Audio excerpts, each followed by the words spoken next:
మేడ్చల్ జిల్లా new LB నగర్లో దారుణం జరిగింది. ప్రేమ పేరుతో అఖిలను మోసం చేశాడు అఖిల్ సాయి గౌడ్ అనే యువకుడు. 8 ఏళ్లుగా ప్రేమిస్తున్నానని చెప్పి పెళ్లికి ఒప్పుకోకపోవడంతో మనస్తాపానికి గురైన అఖిల ఉరేసుకుని బలవన్మరణం చేసుకుంది. అఖిల తల్లిదండ్రుల ఫిర్యాదుతో కేసు నమోదు చేసుకున్న పోలీసులు దర్యాప్తు చేస్తున్నారు.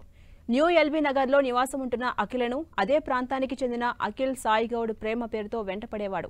తన ప్రేమను ఒప్పుకోకపోతే చనిపోతానని బెదిరించాడు. తప్పని పరిస్థితుల్లో అఖిల అతని ప్రేమను ఒప్పుకుంది.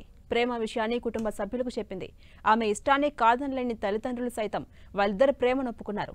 అయితే అప్పటి నుంచి అఖిలను అఖిల్ సాయి గౌడ్ వేధిస్తుండేవాడని యువతి పేరెంట్స్ పోలీసులకు ఫిర్యాదు చేశారు. అందరి ముందే అఖిలను రోడ్డుపై కొట్టేవాడని, రోజు ఫోన్లో వేధించేవాడని కన్నీటి పర్యంతమయ్యారు. తాను వేధిస్తున్న విషయం అందరికీ తెలియడంతో అఖిల్ సాయి గౌడ్ పెళ్లికి నిరాకరించారు. దీంతో మనస్తాపానికి గురైన అఖిల ఇంట్లో ఎవరూ లేని సమయంలో ఉరివేసుకుని బలవన్మరణం చేసుకుంది. అఖిల్ సాయి గౌడ్పై చర్యలు తీసుకుని తమకు న్యాయం చేయాలని కోరుతున్నారు అఖిల పేరెంట్స్.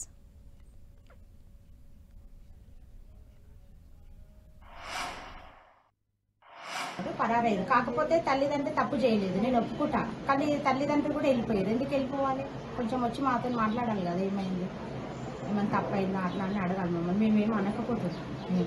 కాకపోతే పాప చనిపోయినప్పుడు కూడా వాళ్ళ దోస్తులకు చెప్పిన, లాస్ట్ అంత ఇష్టం కదా వచ్చి చూసుకోమని చెప్పు. నేను అనను, ఏం అనని కూడా చెప్పిన. రాలేదు.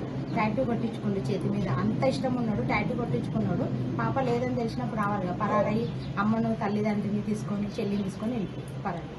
ఇష్టం ఉన్నాడైతే వచ్చి చూసుకోవాలి. ఇప్పుడు కూడా నా దగ్గరకు వస్తే నేను మాట్లాడతాను, నేనేమన్నా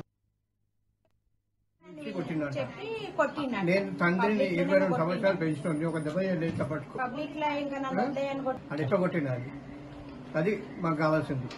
ఎందుకంటే ఇన్నేళ్ళు పెంచడం, ఎట్లా పెంచడం, పువ్వులు లేక పెంచడం వాళ్ళని. అట్లా కొట్టడం తప్పు కదా. పిలిచి కొట్టడం ఏంది? మేము వచ్చి మాట్లాడినప్పుడు ఒప్పుకున్నాం చేస్తామని. ఇంకేం కావాలా? అట్లెందుకు కొట్టేది? అంటే పెళ్లి సంబంధం గురించి మాట్లాడారు వాళ్ళ పేరెంట్స్ మాట్లాడలే. ఆ పిల్లాడు మా అమ్మాయి అంటే మా అమ్మాయి చెప్తేనే అన్న ఒప్పుకుంటా చేస్తా నేను. కానీ మీ చదువు మొత్తం అయిపోవాలి. మీ చదువు మొత్తం అయిపోయిందంటే చేస్తా నేను. అంతే, అన్ని కఠినంగా శిక్షించాలా. ఇంకో ఆడపిల్లకు ఈయన్ని చూసి బుద్ధి రావాలా వేరే వాళ్ళకి. మా అన్నయ్యకి ధైర్యం చాలా. అది ఆ పిల్ల అంటే అది ఇట్లా చేసిందంటే మేము నమ్మలేకపోతున్నాం. అదంతా వాడు ఏం చేసిండో మాయ. ఆ మాయ అంతా ఆ ఫోన్ లో ఉంది, పిఎస్ లో ఉంది ఫోన్, ఆ ఫోన్ లో ఉంది అంతా మాయ. పిల్లని రోడ్డు మీద గుంజి కొట్టిండ అంటే వాడు మంచోడా చెడ్డోడా అది మీకు తెలుస్తుంది. ఈ మాటనే తెలుస్తుంది మనకి. వాడిని ఏం చేస్తారు? కఠినంగా శిక్షించండి, లేదా ఊరి తీయండి వాని. ఇంకో పిల్ల కాకుండా మా అఖిల ఎట్లయితే అయ్యిందో అట్లా కావద్దు ఇంకో అఖిల.